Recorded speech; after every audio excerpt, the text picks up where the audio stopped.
పెట్టాలి. మీ కొరకు నాయన మా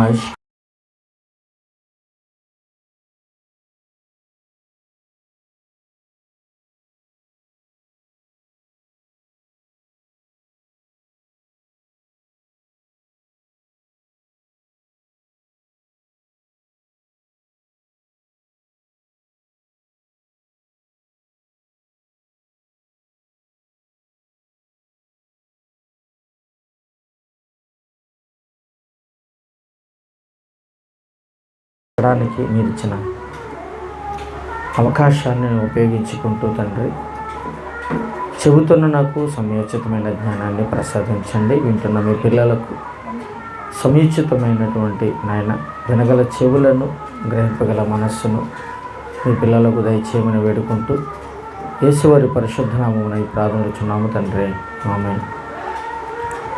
ప్రియులారా, ఈరోజు ఈ ఆరాధన కార్యక్రమానికి ఇచ్చేసినటువంటి మీ అందరికీ ప్రభువైన యేసుక్రీస్తు వారి పేరున వందనాలు.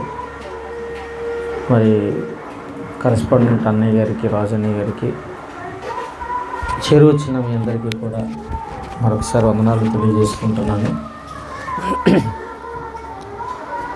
ఈరోజు మీ ముందుంచవలసినటువంటి పాఠం, ఉద్యోగస్తులు దేవుని సేవ చేయొచ్చా.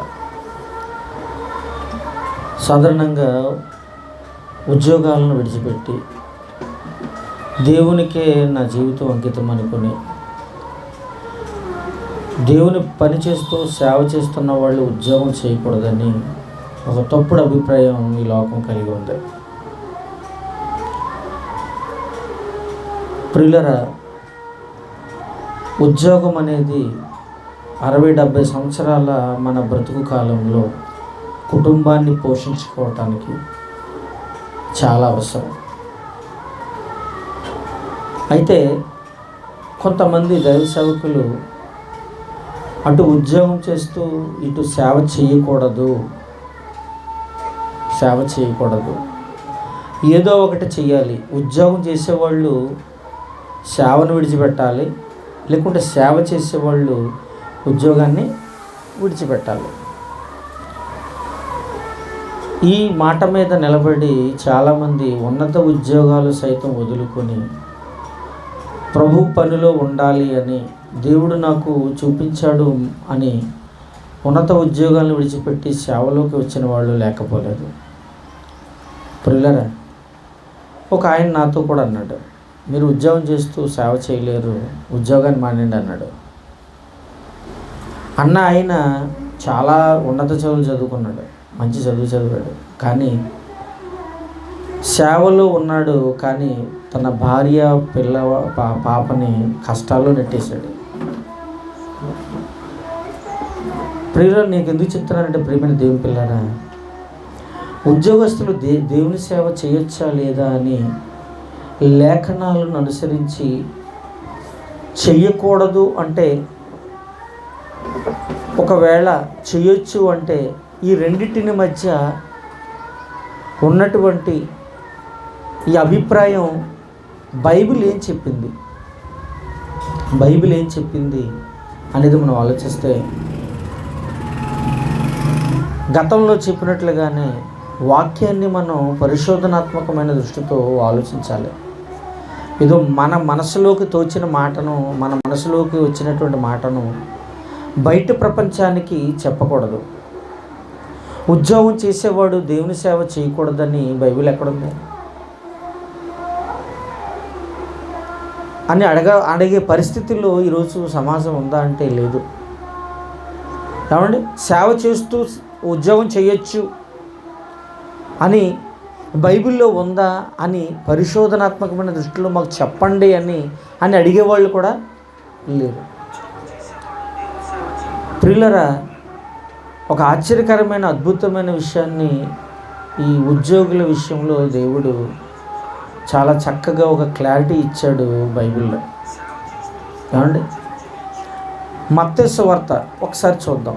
ఎందుకు ఉద్యోగం చేసేవాళ్ళు దేవుని సేవ చేయకూడదు అని నేటి సేవకులు, కొంతమంది దైవ సేవకులు వాళ్ళ అభిప్రాయాన్ని ఎందుకు అలాగ మాట్లాడుతున్నారు అంటే, లేఖనములో ఉన్నటువంటి 2-3 వచనాలను వాళ్ళు ఏం చేశారంటే అపార్థం చేసుకున్నారు.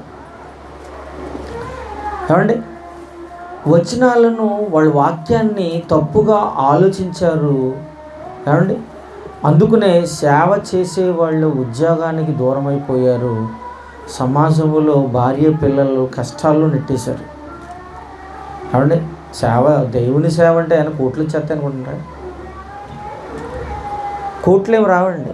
వాళ్ళు ఈ రోజుల్లో చూస్తేనేమో దేవుని సేవ చేయడం చాలా, దేవుని సేవలో ఉంటూ బ్రతకటం అనేది, జీవనం కొనసాగించడం అనేది చాలా కష్టం, చాలా కష్టం.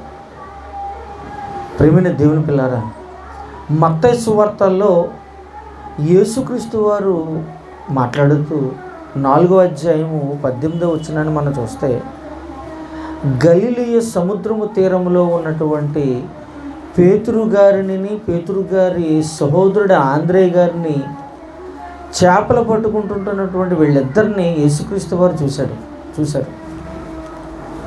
చూసి, మనుషులు పట్టు జాలర్లుగా చేస్తాను మిమ్మల్ని, మీ వలలను విడిచిపెట్టి వచ్చేయండి అన్నాడు. చూద్దాం ఆ మాట. 4వ అధ్యాయం మత్తయి సువార్త 18వ వచనం.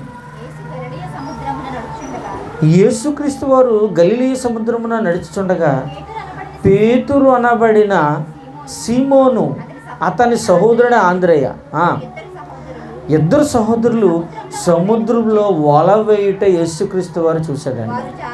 కాబట్టి వాళ్ళు చేపలు పట్టేవాళ్ళు కాబట్టి జాలర్లు.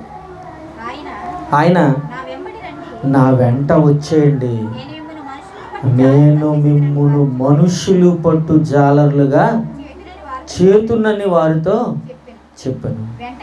వెంటనే వాళ్ళు తమ వలలను విడిచిపెట్టి ఆయన వెంబడించారు.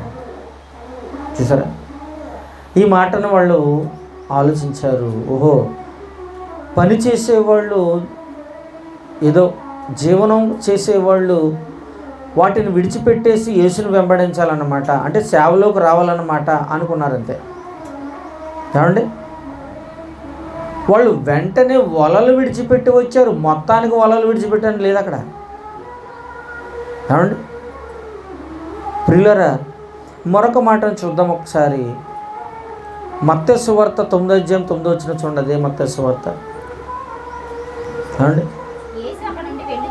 యేసుక్రీస్తు వారు అక్కడ నుండి వెళ్ళుచు సుంకపు మెట్టు వద్ద కూర్చుని ఉన్న మత్తయి అను ఒక మనుషుని చూశాడండి. ఏమండి, సుంకపు మెట్టు దగ్గర మత్తయి ఎవరండి? ట్యాక్స్ వసూలు చేసేవాడు, అంతే కదా, సుంకపు దారి, అంతే కదా. సో అంటే ఇతను ఏంటి? ఒక ఎంప్లాయ్, ఒక ఉద్యోగ, ఒక అధికారి. యేసుక్రీస్తు వారు ఏమన్నారంటే, ఆ మనుషుని చూసి నన్ను వెంబడించు అనగానే అతను ఏం చేశాడు? లేచి యేసును వెంబడించాడు అన్నాడు. అంటే మత్తయ్య గారేమో జాబ్ వదిలేసి యేసుక్రీస్తు వారు వచ్చేసాడు. పేతురు గారు, ఆంద్రేయ గారేమో వలలు విడిచిపెట్టి యేసుక్రీస్తు వారిని వెంబడించేశారు. మరొక మాట చూస్తే మత్తయి సువార్త 10వ అధ్యాయము 28-29 వచనాల్లో చూస్తే, మేము సమస్తమును విడిచిపెట్టి నిన్ను వెంబడించితిమి అని పేతురు గారు యేసుక్రీస్తు వారితో చెప్తుండగా ఆ మాట మనం సందర్భాన్ని మనం చూడదాం. సమస్తాన్ని విడిచిపెట్టి నిన్ను వెంబడించితిమి. మత్తయి సువార్త 10వ అధ్యాయం 28వ వచనం. ఈ మాటలు బట్టి మనం ఆలోచిస్తే ప్రియమైన దేవుని పిల్లారా, ఏదో యేసుక్రీస్తు వారు మొత్తం విడిచిపెట్టేసి నన్ను వెంబడించండి అన్నట్టు అని అన్నీ వదిలేసి ఆయనతో వెళ్ళిపోయినట్టుగా కనపడుతుంది కదా, అంతేనా? ప్రియమైన దేవుని పిల్లారా, ఒక్కసారి వాక్యాన్ని మనమండి, ఒక చోట ఉన్న వాక్యాన్ని దాని మీదే స్టాండ్ అవ్వకూడదు. ప్రియమైన వాళ్ళారా, దాని మీదే స్టాండ్ అవ్వకూడదు. ఈ మాటలు పట్టుకుని అమ్మో ఉద్యోగస్తులు దేవుని సేవ చేయకూడదు అని ఉన్నత ఉద్యోగాలు సైతం విడిచిపెట్టి ప్రభు సేవలోకి వచ్చేసిన వాళ్ళు ఉన్నారు. ప్రియమైన వాళ్ళారా, నాకు తెలిసిన ఒక ఆయన ఉన్నాడండి, ఒక జిల్లా ఆఫీసర్. రిజైన్ చేసి ప్రభు సేవకి ఏజెన్సీ ప్రాంతాల్లో సేవ చేయడానికి వెళ్ళిపోయాడు. ఏమండి, ఒక జిల్లా అధికారిగా ఉన్నవాడు ఎవరో చెప్పారు, ఏమండి మీరు ఉద్యోగం చేస్తూ దేవుని సేవ చేయకూడదండి, ఇది చేస్తే ఏదోటి చేయాలండి అన్నాడట. ఇవే వచనాలు చూపించి అతన్ని మోటివేట్ చేస్తే ఉద్యోగాన్ని విడిచిపెట్టేశాడు, విఆర్ఎస్ తీసేసుకున్నాడు. ఈరోజు ఆయన కష్టాల్లో ఉన్నాడు. ప్రేమనోడు, సేవ అంటే ఏదో లక్షల రూపాయలు కోట్ల రూపాయలు వచ్చేదే కాదండి. సేవ దేవుని సేవ, నిర్కార్సైన స్వచ్ఛమైన సేవ చేసేవాడికి అన్ని కష్టాలే. ప్రేమను వల్ల అన్ని కష్టాలే. ఏమండి, ఏదో మాయ మాటలు చెప్పి ప్రజల బలహీనతలను ఎరిగి వారి దగ్గర నుండి తీసుకునే స్థితిలో ఈరోజు చాలా సేవకులు ఉన్నారు. కానీ అది కాదు మనం ఆలోచించేది, వాళ్ళ గురించి మనం పట్టించుకోవట్లేదు. సత్యవాక్యాన్ని ప్రకటించటంలో, దేవుని సువార్తను ముందుకు తీసుకెళ్ళటంలో ఎన్నో బాధలు, ఎన్నో కన్నీళ్ళు, ఎన్నో కష్టాలు ఎదుర్కొనే దైవ సేవకులు లేకపోలేదు. ప్రేమన వల్ల ఆలోచించండి. ఏమండి, సమస్తాన్ని విడిచిపెట్టి మేము వచ్చేసాం అంటున్నారు వీళ్ళు. వలలు విడిచిపెట్టి వచ్చేసారంటున్నారు యేసుక్రీస్తు వారితో. ఏమండి, వాళ్ళు ఎప్పుడూ కూడా ఇంకా వలల జోలికి వెళ్ళలేదనుకుంటున్నారా? వలల జోలికి వెళ్ళలేదనుకుంటున్నారా? చేపలు పట్టలేదనుకుంటున్నారా? వాళ్ళు పట్టారు ప్రేమైన వాళ్ళ. ఏమండి, బైబిల్ని చాలా జాగ్రత్తగా మనం ఆలోచించాలి. అందుకనే దేవుని ఆజ్ఞను బొత్తుగా విడిచిపెట్టి మనుష్యుల పారంపర్యాచారాలనే ఎక్కువగా మొక్కు చూపుతుందండి ఈరోజు సమాజం. అందుకని మాట ఏమన్నాడు? మార్క్స్ వార్త 7:8 చూడండి ఒకసారి. ఏమండి, మార్క్స్ వార్త 7:8-9 చదవండి.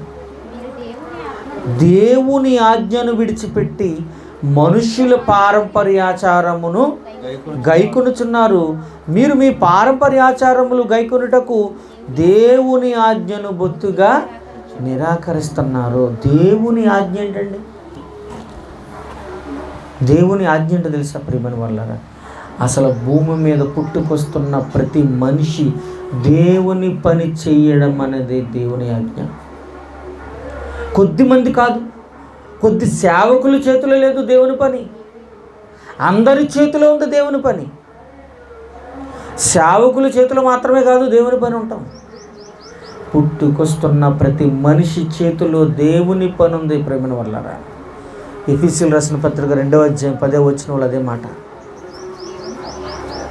ఎఫెసీయులకు రాసిన పత్రిక 2:10 చూడండి ఒకసారి. ఏమండి, మనం వాటి యందు నడుచుకొనవలెనని దేవుడు ముందుగా సిద్ధపరచిన సత్క్రియలు చేయుటకై మనము క్రీస్తు యేసునందు సృష్టింపబడిన వారము. దేవుడు చేసిన పనిగా ఉన్నాం మనం అంటున్నాడు. చూసారా, ఒకరు కాదండి, కొద్దిమంది కాదు, మనము అందరం, ఇంక్లూడింగ్ పౌలు గారితో చెప్తున్నాడు, పౌలు గారితో సహా అంటున్నాడు. నేనే కాదయ్యా, మన అందరము కూడా ఎవరమో తెలుసా? ముందుగానే మన కొరకు దేవుడు సిద్ధపరిచిన సత్క్రియలు, సువార్త సంబంధమైన, వాక్య సంబంధమైన పనులు చేయటానికి ముందుగానే సిద్ధం చేసుకున్నాడు మనలందరినీ దేవుడు యేసుక్రీస్తు ద్వారా. ఆయన పని మనం చెయ్యాలి, ఆయన పని చేయాలి. ఏ ఒక్కడి వల్ల కాదు, ఇది ఏ ఒక్కడి వల్ల కాదు. అర్థమవుతుందండి? నీ వల్ల, నా వల్ల అయితే కాదు, యేసుక్రీస్తు వారి వల్ల మాత్రమైంది అనుకుంటున్నారా? ఆయన వెళ్ళిపోయిన తర్వాత ఏమన్నాడు తెలుసా? ఇదిగో నేను వెళ్ళిపోతున్నాను, సమస్త జనులను శిష్యులుగా చేయండి. నా వంతు నాది అయిపోయింది, నా వంతు అయిపోయింది. కాబట్టి ఏ ఒక్కడి వల్ల దేవుని పని జరగదు ప్రియమైన వాళ్ళ, అందరి వల్ల అవుతుంది. దేవుని చేసిన పని అన్నాడంతే. ఆయన చేసిన పని మనం చూసారా? చూడండి ఒకసారి, ఒక్కసారి ఆలోచించండి. అది ఏమంటున్నారు చూడండి, యేసుక్రీస్తు వారు ఏమంటున్నాడు చూడండి. ఏమండి అసలు ఈ ఉద్యోగం ఏంటో చూడండి. మనకి దేవుడు మనకు చేతికి అప్పగించినటువంటి ఉద్యోగం ఏంటో చూడండి ఒకసారి, ఆలోచించండి. చూడండి ఒకసారి మత్తయి సువార్త 28వ అధ్యాయం చూడండి ఒకసారి. అసలు శిష్యులు ఏ ఉద్యోగం చేశారో చూడండి ఒకసారి. చూడండి అసలు ఏ పని చేశారు. పని అంటే ఏంటి? జాబే కదండి, ఉద్యోగమే కదండి. దేవుడు ఏమన్నాడు? దేవుడు చేసిన పని అయి ఉన్నాం మనం. ఏ పనిలో ఉండాలి చూడండి ఒకసారి. మత్తయి సువార్త 28వ అధ్యాయము 19-20 చదవండి ఒకసారి. అయితే యేసు వారి వద్దకు వచ్చి, పరలోకమందును భూమి మీద నాకు సర్వాధికారం ఇవ్వబడింది, కాబట్టి మీరు వెళ్ళి సమస్త జనులను శిష్యులుగా చేయుడి. అబ్బా, ఎంత మంచి పని అండి, ఎంత మంచి ఉద్యోగం అండి. నాకు అధికారం ఇవ్వబడింది, కాబట్టి మీరేం చేస్తారు తెలుసా? సమస్త జనులను మీరు శిష్యులుగా చెయ్యండి. వెళ్ళండి, ఒక చోట ఉండకండి.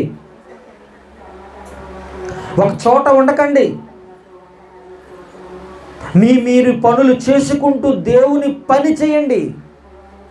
ఇంకేమన్నాడు చూడండి. 16వ అధ్యాయం మార్కు వార్త 15వ వచనం చూడండి ఒకసారి. మీరు సర్వలోకమునకు వెళ్ళి సర్వసృష్టికి సువార్తను ప్రకటించండి. ఇదండి వాళ్ళకున్న జాబు. తండ్రి, కుమార, పరిశుద్ధాత్మ నామములో అందరికీ బాప్తిస్మం ఇవ్వండి. నన్ను నా కొరకు సమస్త జనులను శిష్యులుగా చేయండి. ఇదండి అపోస్తలులకు ఉన్నటువంటి జాబ్ అండి. ప్రియమైన దేవుని పిల్లలారా, ఈ సేవ చేస్తూనే వాళ్ళ జీవనం, వాళ్ళ పొట్ట కూటి కొరకు వాళ్ళ జీవనాన్ని కొనసాగించారు, వాళ్ళ వృత్తులను కొనసాగించారు. ప్రియమైన వాళ్ళారా, అర్థమవుతుందండి? వాళ్ళు ఏది విడిచిపెట్టలేదు. భార్యలను, పిల్లలను అందరిని విడిచిపెట్టేసి యేసుని వెంబడించి జీవితాంతం యేసుతో ఉండి, ఏమండి యేసుక్రీస్తు వెళ్ళిపోగానే భార్య పిల్లలను విడిచిపెట్టేసి సువార్తకు వెళ్ళిపోయారు అనుకుంటున్నారా? లేదు ప్రియమైన వాళ్ళారా, వాళ్ళు వృత్తులు చేసుకుంటూ భార్య పిల్లలతో సువార్తను కొనసాగించారు. ఏమండి అసలు మనం ఎందుకండి ఉద్యోగాలు, వ్యాపారాలు, వ్యవసాయము చేయాలి చెప్పండి? అసలు మనం ఎందుకు చేయాలి? కాబట్టి మనం ఎందుకు బ్రతకాలి? అసలు పొట్టకూటి కొరకు ఎందుకు కష్టపడాలి అంటే, మన ఆది తల్లిదండ్రులండి వాళ్ళు చేసిన తప్పు వల్ల అవ్వాదము. ఆ మాట చూడండి ఒకసారి. ఆదికాండం 3వ అధ్యాయం 17వ వచనం చూడండి. ఆదికాండం 3వ అధ్యాయం 17వ వచనం చూడండి ఒకసారి. నీ భార్య మాట విని తినవద్దని నేను నీకు ఆజ్ఞాపించిన వృక్ష ఫలాన్ని తిన్నావు కదా, నీ నిమిత్తము. ఏమంటే వాళ్ళే కాదండి, తప్పు చేశారు కదని వాళ్ళే శపింపబడలేదు. నేల అండి, మన పాదాల కింద ఉన్న నేల కూడా ఏమైంది? శపింపబడింది. ఏ నేలను ఎవరి కొరకు చేశాడో ఆ నేల కూడా శపింపబడిందండి మనిషిని బట్టి. అప్పుడు ఏమంటున్నాడు? ప్రయాసముతో నీవు బ్రతుకు దినములన్నీ దాని పంట తిందువు. ప్రయాసముతో అన్నాడంతే. చప్పట్లు కొట్టగానే మన చేతిలోకి వచ్చేది, చప్పట్లు కొట్టగానే మన చేతిలో గిన్నె వచ్చేది, అన్నం గిన్నె. వ్యవసాయం చేయాలి, లేక వ్యాపారం చేయాలి, లేక ఉద్యోగం చేయాలి, కష్టపడాలి, ప్రయాసపడాలి, నేలను దున్నాలి, పంటలు పండించాలి.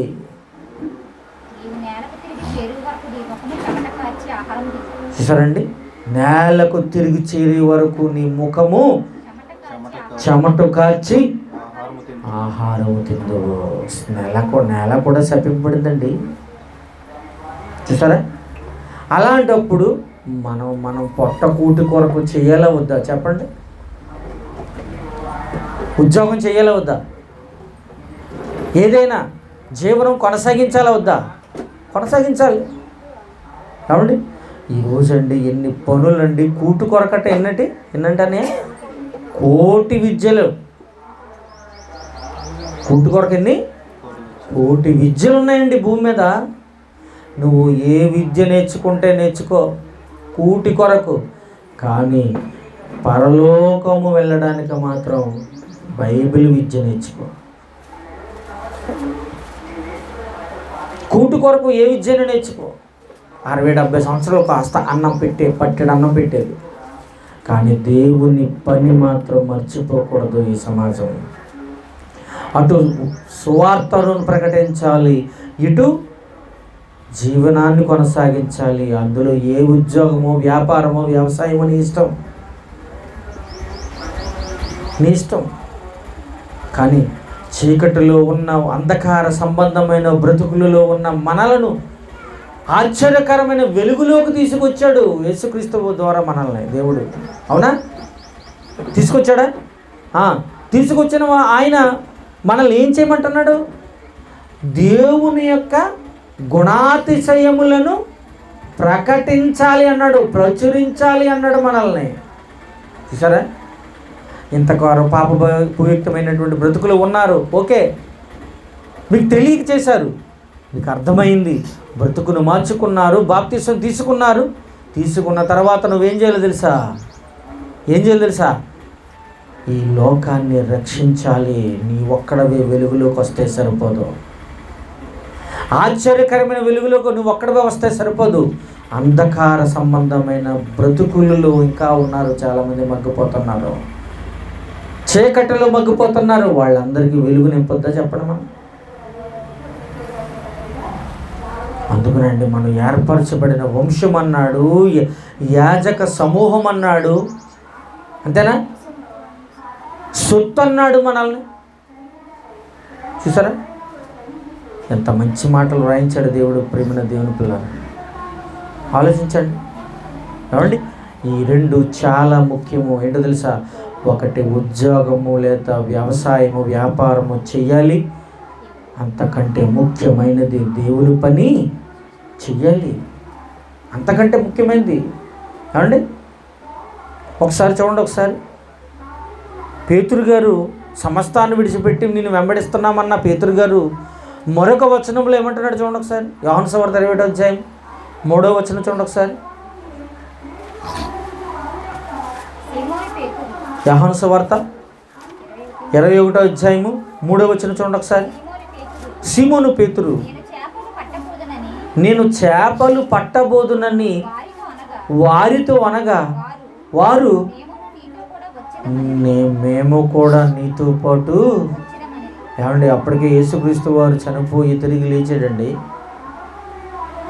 యేసుక్రీస్తు వారు చనిపోయి తిరిగి లేచాడు. లేచిన తరువాత అంటున్నాడు ఈ మాటలు. ఏమండి, అప్పటి వరకు యేసుతో ఉన్నవాళ్ళు యేసు మరణించి తిరిగి లేచిన తర్వాత పేతురు గారు ఏమన్నాడు చూడండి ఒకసారి. నేను చేపలు పట్టడానికి వెళుతున్నాను అంటే మేము కూడా వస్తాం నీతో అన్నాడు. ఈలోపు యేసుక్రీస్తు వారు చూడండి ఏమంటున్నాడు. 6వ వచనం చూడండి ఒకసారి. 6వ వచనం చూడండి. 21వ అధ్యాయం 6వ వచనం యోహాను సువార్త. అమ్మా పిల్లలారా లేదని వారు ఆయనతో చెప్పిరి. అప్పుడు ఆయన దోనె కుడి ప్రక్కన వలవేయుడి మీకు దొరుకునని చెప్పాను. గనుక వారు అలాగూ అలాగూ వేయగానే చేపలు విస్తారంగా పడిపోయాయండి. లాగలేకపోయారు. వాటిని తీసుకొచ్చారు. దగ్గరగా 150 పెద్ద చేపలు అంటండి. ఎన్ని చేపలు పడ్డా తెలుసా? దగ్గరగా 150 పెద్ద చేపలు. యేసుక్రీస్తు ఏమన్నాడు తెలుసా? నాకు ఆకలిగా ఉందయ్యా, మీరేం చేయాలి? ఆ చేపలన్నిటిని నిప్పుల్లో కాల్చి, చేపలు రొట్టెలు నిప్పుల్లో కాల్చి మనం తిందాం అన్నాడు. కింద వచ్చిన చదువుకోండి ఉంటుంది. తిన్నాడు యేసుక్రీస్తు వారు. 150 153 చేపలు, పెద్ద చేపలు. ఆలోచించండి. ఏమండి, అంటే వాళ్ళు వల వేసుకొని బ్రతుకుతున్నారా? అవునా? చెప్పండి. మరలా వాళ్ళు చేపలు పట్టి వలలతోటి వాళ్ళ జీవనాన్ని సాగిస్తున్నారు. పట్టిన చేపలు అమ్ముకుని బ్రతుకుతున్నారు వాళ్ళు. ఏమండి, ప్రియమైన దేవుని పిల్లలారా, ఆలోచించండి. పేతురు గారు, యోహాను గారు, ఏమండి, ఆంద్రేయ, వీళ్ళందరూ కూడా చేపలు పట్టుకుని బ్రతికే వాళ్ళు. ఏమండి, ఒక్కసారి అపోస్తలైన పౌలు గారి దగ్గరికి వద్దామండి. పౌలు గారి దగ్గరికి వద్దామా? పౌలు గారి దగ్గర చాలా ధనవంతుడండి పౌలు గారు, జ్ఞానవంతుడు, డబ్బున్నవాడు. అలాంటి పౌలు గారు సమస్తాన్ని పెంటతో ఎంచుకున్నాడని రాయబడి ఉంది. అవునా? సమస్తాన్ని పెంటతో ఎంచుకున్నాడు. వారి అక్కర కొలది అందరికీ పంచిపెట్టేశాడు. అవునా? అలాంటి పౌలు గారు ఏం చేశాడో తెలుసా? చూడండి ఒకసారి, చూడండి. అపోస్తల కార్యములు 18వ అధ్యాయము 3వ వచనం చూడండి. అపోస్తల కార్యములు 18వ అధ్యాయం 3వ వచనం. ఏమండి, సువార్త ప్రకటించుటలో పల్లెనిక పట్టణానిక ఆయన ప్రయాణం కొనసాగిస్తున్నప్పుడు ఏమండి ఒక కుటుంబాన్ని చూశాడండి. వాళ్ళేమో వృత్తికి డేరాలు కుట్టేవాళ్ళట. చూసారండి, పౌలు గారట ఏ వృత్తి అండి అయింది? డేరాలు కుట్టే వృత్తి. వాళ్ళేమో చేపలు పట్టే వృత్తి. ఈయనకి ఏ వృత్తి? డేరాలు కుట్టే వృత్తి. ఆ వృత్తి అంటే ఏంటండి? బ్రతుకు తెరువు కోసం కదండి. అంతేనా? లోకంలో చాలామంది ఉంటారండి, చేపలు అమ్ముకుంటూ ఉంటారు. చేపలు పట్టుకొని భర్త చేపలు తీసుకొస్తే భార్య వీధులు తిరిగి చేపలు అమ్ముకుంటూ ఉంటుంది. అదో వృత్తి. ఇంటింటికి తిరుగుతూ ఉంటారండి వర్షాకాలంలో. మీరు ఎప్పుడైనా గమనించారా? ఇంటింటికి తిరుగుతూ ఉంటారు వర్షాకాలంలో. ఎవరు? గొడుగులు కొడతాం అని వస్తాడు తెలుసా? బరకాలు కొడతామని. పౌలు గారు కూడా చూసారండి. ఏ వృత్తి అండి ఇంటికి? డేరాలు కుట్టే వృత్తులకు వచ్చేసాడు. కానీ సువార్త పనిని మాత్రం చెప్పండి. ఆశ్చర్యమైన విషయం చెప్పమంటారా? పౌలు గారు బ్రతకటం కోసమే కాదు సుమా, పౌలు గారితో ఉన్న వాళ్ళ కొరకు కూడా ఆయనే కష్టపడ్డాడండి. ఎంత మంచిడు, ఎంత మంచి మనసున్నవాడు చూడండి పౌలు గారు. ఏమండి, ఆలోచించండి. ఏమండి, మళ్ళీ చదవండి. వారు వృత్తికి డేరాలు కుట్టేవారు కనుక పౌలు అదే వృత్తి గలవాడు కనుక వారితో కొద్ది రోజులు ఆ ఇంట్లో ఉండిపోయాడండి. కలిసి పనిచేశారు. కాబట్టి ఇంటింటికి తిరగడం, అమ్మ ఏమన్నా డేరాలన్నీ చిరిగిపోయినాయా, అమ్మ మేము కుడతామమ్మా అని చెప్పడం, దేవుని మాటలు చెప్పడం, సువార్తను ప్రకటించడం. పౌలు గారు చూసారా? మంచివాడు. చూసారండి. అపోస్తల కార్యం 20వ అధ్యాయం చూడండి ఒకసారి. 20వ అధ్యాయం 33వ వచనం చూడండి. అపోస్తల కార్యములు. ఎవని వెండినైనను బంగారమునైనను వస్త్రమునైనను. అసలు ఆయన ఆశింపడం ఎందుకండి? ఒకప్పుడు అసలు బంగారము వెండి వస్త్రాలు, ప్రశస్తమైన వస్త్రాలు, బంగారము వెండి ఒకప్పుడు ఆయనకు బోల్డ్ అంత ఉంది. అర్థమైందండి? అసలు బోల్డ్ అంత ఉంది. అలాంటి దాన్ని పెంటగా ఎంచుకున్నాను అన్నాడంతే. ఇది నాకు పెద్ద లెక్క. ఇది ఎవని వెండినైనను బంగారమునైనను వస్త్రమునైనను నేను ఆశింపలేదు. నా అవసరముల నిమిత్తమును నాతో ఉన్న వారి నిమిత్తము ఈ నా చేతులు కష్టపడ్డాయన్న సంగతి నీకు తెలుసు. అమ్మా, పుచ్చుకొనుట కంటే ఇచ్చుట ధన్యము. ప్రేమైన దేవుని పిల్లలు, ఏమంటే దేవుని పనిలో ఉన్నవాళ్ళండి, మన పిల్లలు తమ్ముళ్ళు ఎవరన్నా ఇబ్బందులు ఉన్నారనుకోండి, చూసి తట్టుకోలేకపోతారండి. నాకు తెలుసా అండి, తట్టుకోలేకపోయేవాడిని అసలు. ఏమండి, నిజమండి. ఎందుకో తెలుసా, సువార్త పనిలో చాలా కష్టాలు అనుభవిస్తున్నారు. సువార్త పనిలో చాలా కష్టాలు అనుభవిస్తున్నారు. నాకు తెలిసిన ఒక తమ్ముడు అంతమాల బైబిల్ పట్టుకుని బైబిల్ సేవకుడు వెంట తిరుగుతూ భార్య పిల్లల్ని విడిచిపెట్టేశాడు. సేవకుడు వెంట తిరుగుతున్నాడు. పోనీ ఆ సేవకుడు, తమ్ముడు ఇంట్లో భార్య పిల్లలు ఉన్నారు, నువ్వు ఏదైనా పని చేసుకుని బ్రతుకు, పనిలో ఏదైనా సువార్త పనిలో ఉన్నప్పుడు, దేవుని పని ఉన్నప్పుడు నేను పిలుస్తాను, నువ్వు వెళ్ళు, నువ్వు పని చేసుకో, నీకు వృత్తి ఉందా కదా, నీకు వృత్తి ధర్మం తెలుసు కదా, నీకు ఆ వృత్తి ధర్మంతో నువ్వు జీవనాన్ని కొనసాగించు, భార్య పిల్లల్ని చక్కగా చూడని ఒక్క మాటనే చెప్పారు. చెప్తాడేమనుకున్నా, చెప్పలేదండి. ఇష్టం వచ్చినట్టు తిప్పుకున్నాడండి.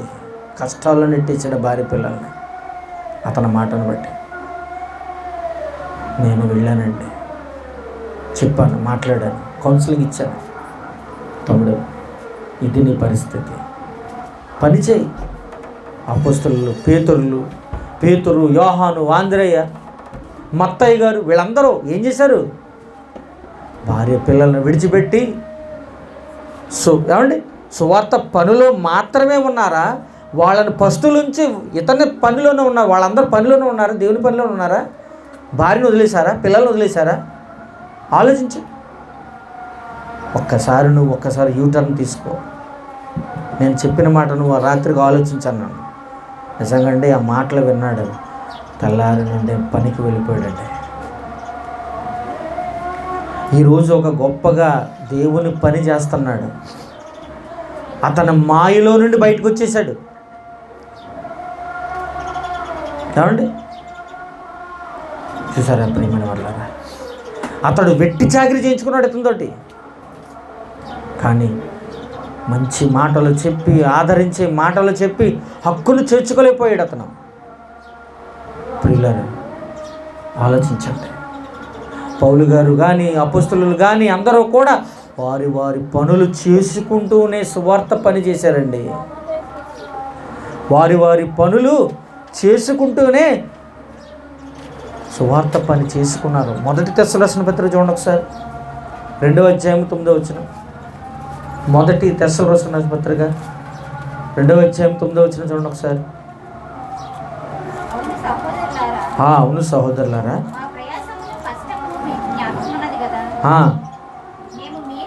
మేము మీలో ఎవరికైనాను భారముగా ఉండకూడదని రాత్రి పగళ్ళు కష్టము చేసి జీవనము చేయొచ్చు. అబ్బా, ఏంటంటండి రాత్రి పగళ్ళు అంటే నైట్ డ్యూటీ కూడా చేశారా? పొట్ట కూటి కోసం రాత్రి పగళ్ళు కూడా పని చేశారంటండి. ఎవరు? పౌలు గారండి. ఏమండి చూసారండి ఎంత మంచి మనస్సు చూసారా? అంటే నైట్ డ్యూటీ కూడా చేశాడు బ్రతకడానికి, పగలేమో సువార్తను ప్రకటిస్తున్నాడు అనమాట. చూసారా? మీలో ఎవరికి భారం ఉండకూడదు,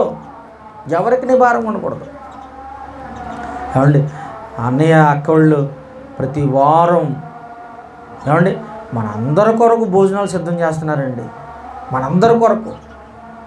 ఏమండి నాకు ఆశ్చర్యం వేస్తుందండి. అవునా? పోనీ మా కుటుంబానికి అనుకోవచ్చు, వచ్చిన వాళ్ళందరికీ ఏర్పాటు చేస్తున్నారు. వచ్చిన వాళ్ళందరికీ భారం కాకూడదని ఎన్నిసార్లు బతిమాలినా, లేదు మీరు మాకు భారం కాదు, మాకు ఒక ధన్యత. పోనీ అలాగని వాళ్ళు ఏం ధనవంతులా చెప్పండి? అది కాదు, కష్టపడే చేతులండి, కష్టపడే చేతులు. ప్రియమైన దేవుని పిల్లలారా ఆలోచించండి. చూడండి 2వ తెస్సలోనికీయుల పత్రిక 3వ అధ్యాయం చూడండి. 2వ తెస్సలోనికీయుల పత్రిక 3వ అధ్యాయం 7వ వచనం చదవండి. 7 నుంచి. ఎలాగూ మమ్మును పోలి నడుచుకొనవలెనో మీకే తెలుసు, ఎందుకంటే మీ కళ్ళ ముందే మీ మధ్యనే అసలు అక్రమముగా నడుచుకొనలేదు.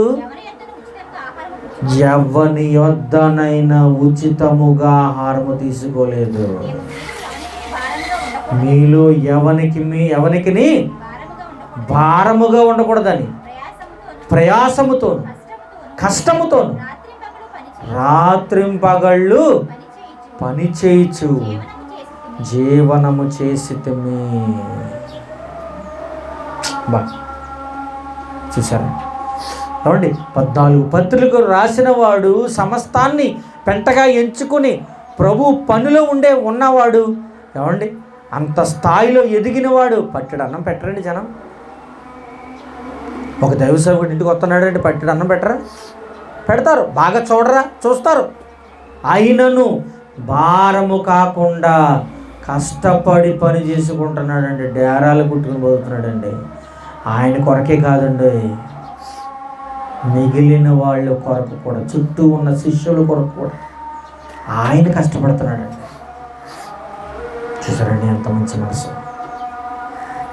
ఎంత మంచి మనసు చూడండి. చూడండి, అలాగని సువార్తను ఆపేశాడా? అలాగని దేవుని పని ఆగిపోయిందా? చాలామంది అండి ఒక మాట చెప్తూ ఉంటారండి, ఉద్యోగం రాకముందు, వ్యాపారం చేయకముందు, వ్యవసాయం చేయకముందు ప్రతి ఆదివారం చర్చికి వచ్చేస్తారండి. భార్య పిల్లలతో వచ్చేస్తారు. చక్కగా పాల్గొంటారండి, అన్ని విషయాల్లో పాల్గొంటారండి. పనిలో ఉద్యోగం రాగానే ఏమైపోతుందో తెలుసా? మానేస్తాడండి. బ్రదర్ చర్చికి రాలేకపోతాడు, చర్చికి రావట్లేదు ఇటని అడిగామనుకోండి, ఖాళీ ఉండలేదండి.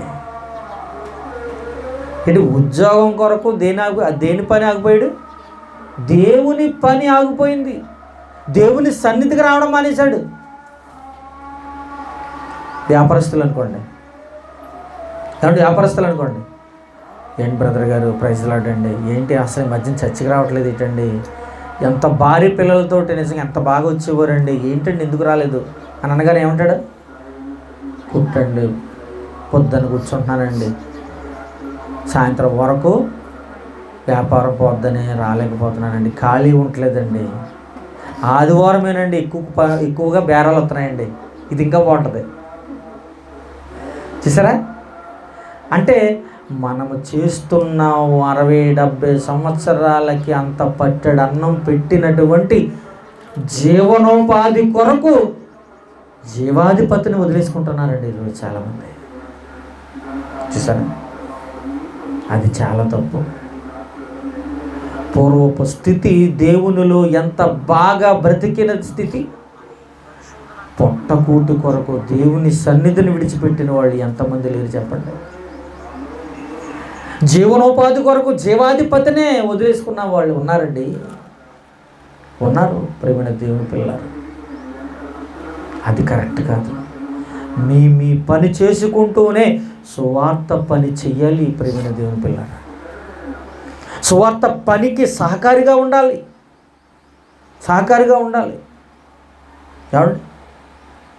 ఏ విషయంలో బాప్తిసం తీసుకున్న మొదలుకొని ఏ ఒక్కరూ కూడా వాళ్ళు పనిలు వెనుకడుగు వేయలేదు. అపొస్తలులు, పరిశుద్ధులు.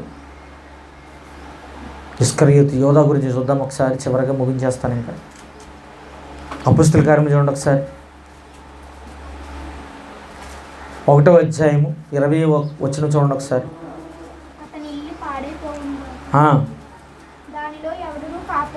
కాపురముండుగా ఉండకూడదు, అతని ఉద్యోగము వేరొకడు తీసుకొనుగాక అని కీర్తనల గ్రంథం 109వ అధ్యాయం 8వ వచనంలో ఉన్న మాటను ఇక్కడ ఏమంటున్నాడంటే, ఏమండి పేతురు గారు మాట్లాడుతున్నాడు ఆ మాట. పేతురు గారేనా?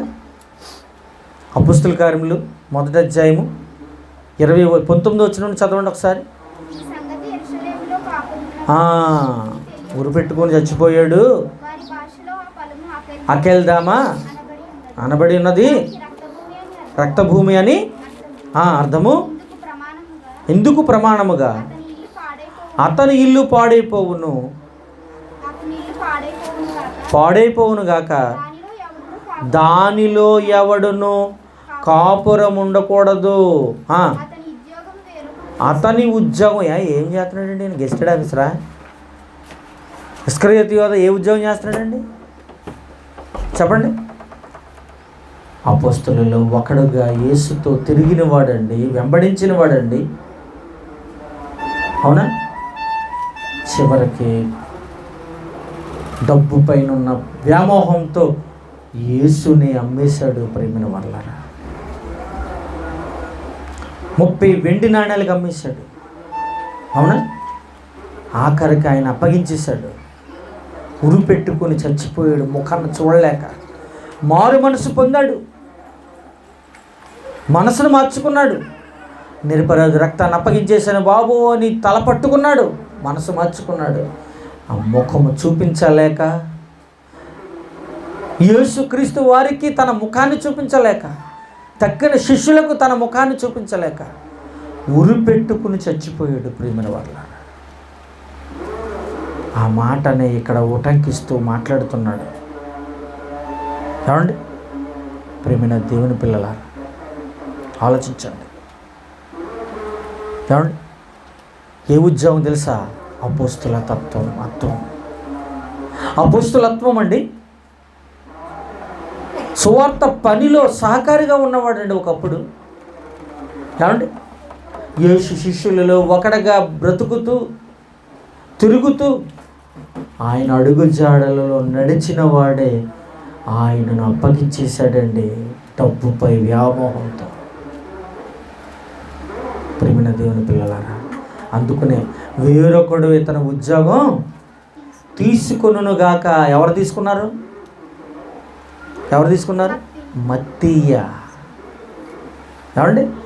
మత్తీయ పేరున చీట్లు వేశారు. అవునా? మత్తీయ వచ్చాడండి, మత్తీయ. ఏమండి? ప్రియమైన దేవుని పిల్లలారా, ఆలోచించండి. ఉద్యోగం అనేది చాలా అవసరం. నీకు ఆస్తుందా? కూర్చుని తినే ఆస్తుందా?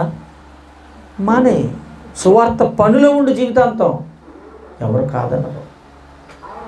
కానీ తినడానికి పరిస్థితులు బాగోలేనప్పుడు, ఉండడానికి బాగోలేనప్పుడు దేవుడిపై ఆధారపడి బ్రతకాలనుకుంటున్నావే, అది ఒకవేళ మంచి ఆలోచన కాదేమో ఆలోచించు. నీకున్న టాలెంట్, నీకున్నటువంటి సామర్థ్యాన్ని బట్టి ఏ వృత్తి గలవాడవో లేకుంటే బాగా చదువుకున్నవాడవో ఆ చదువును ఉద్యోగం వైపు తీసుకువెళ్ళు. ఈ జీవనోపాధి కొరకు వాడు, భార్య పిల్లలతో సుఖంగా ఉండు, దేవుని పని చేయాలి, అంతకంటే ముఖ్యమైనది. అంతేగాని సువార్త చేసేవాడు, దేవుని సువార్త పనిలో ఉండేవాడు ఉద్యోగం చేయకూడదు అనకూడదు. ఏమండి? ఉద్యోగం చేసేవాడు సువార్త పనికి రాకూడదు, చేయకూడదు అని అనకూడదు. ఎక్కడుందండి బైబిల్లో? పౌలు అంతటి వాడే డేరాలు కుట్టును బ్రతికాడు. అవునా? మనం ఆయనతో ఏ పాట చెప్పండి అసలు? ఆలోచించండి. కాలి గోటుకు పని చేయము, మహనీయుడు క్రీస్తుని పోలి నడుచుకున్న ప్రకారం మీరు నన్ను పోలి నడుచుకోండి అన్నాడు మహనీయుడు, మహానుభావుడు. అలాంటి వాడు డేరాల కుట్టును బ్రతికాడు. యేసు శిష్యులు చేపలు పట్టుకుని బ్రతికారు, ఉద్యోగాలు చేసుకుంటూ బ్రతికారు. ప్రియమైన దేవుని పిల్లలారా, ఆలోచించండి. యేసుక్రీస్తు వారు ఆయన ఏం చేశాడండి అంటారేమో. అవునా? యేసుక్రీస్తు వారు ఏం చేశాడండి? వడ్రంగి పని చేశాడండి. తండ్రితో పాటు కష్టపడ్డాడు. 3.5 సంవత్సరాల నుండి విస్తృతంగా వాక్యాన్ని బోధించాడు. పెట్టేవాడు పెడతాడు, లేక పెట్టకపోవచ్చు. పట్టెడు అన్నం పెట్టేవాళ్ళు లేరు, తెలుసా మీకు ఆ విషయం? కాబట్టి కష్టపడాలంటే ఎంతకాలం, ఎన్ని గంటలు కష్టపడాలి చెప్పండి? 8 గంటలకు కష్టపడాలి చట్టం ప్రకారం కదా. ఉన్న ఆయుష్కాలం ఎంత యేసుక్రీస్తు వారికి? తక్కువ, 33.5 సంవత్సరాలు. సువార్త భారం ఉంది, ఆయన పని ఉంది ఆయన పైన. ఇటు ఉద్యోగం, ఇటు వృత్తి చేసుకుంటూ, ఇటు సువార్తను ప్రకటించుకుంటూ ఉంటే ఏమైపోతుంది? ఆయన ఆయుష్కాలం వృధా అయిపోతుంది టైము. 3.5 సంవత్సరాలు విస్తృతంగా పనిచేశాడు. అందుకుని ప్రార్థన చేశాడు. ఏంటో తెలుసా? శిష్యులతో ప్రార్థన చేయమన్నాడు. ఏమన్నాడు? పరలోకమందున్న మా తండ్రి, ప్రార్థించండి అయ్యా, మా అనుదిన ఆహారం నేటికి దయచేయమని. ఎందుకంటారు ఏంటి అనుదినం అంటే ఏంటి? ప్రతిరోజు ఆహారం మాకు ఇవ్వండి అని ఎవరు ప్రార్థన చేస్తారు చెప్పండి? అంటే ఒక్క పూట కూడా అన్నం లేనివాడే కదండి ప్రార్థన చేస్తాడు. ఒక్క రోజు కూడా అన్నం లేని వాళ్ళే ప్రార్థన చేస్తారు. నెలల సరిపడి ఇంట్లో బియ్యం పెట్టుకున్న వాళ్ళు ప్రార్థన చేశారనుకోండి, అనుదిన ఆహారం ఇవ్వండి అని. మరి లోన్ ఉందంటే బియ్యం కదా, నెల రోజులు సరిపడిగా ఉంది ఇచ్చాడు దేవుడు.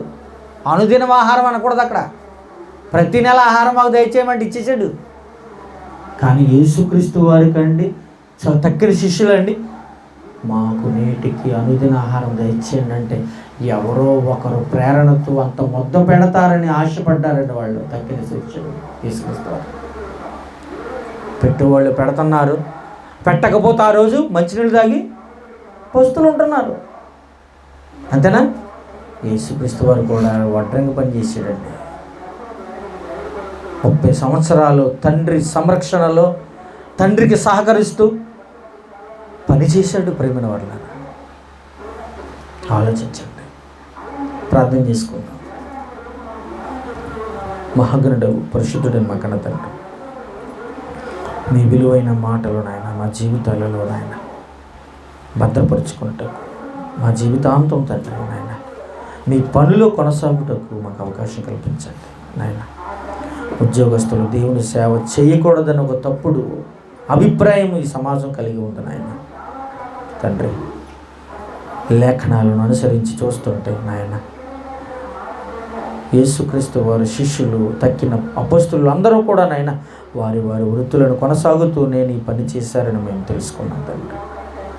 ఉద్యోగం చేస్తూనే, వ్యవసాయం చేస్తూనే, వ్యాపారం చేస్తూనే మేము నీ పనిలో ముందుకు వెళ్ళేలాగా నా కృప చూపించండి నాయన.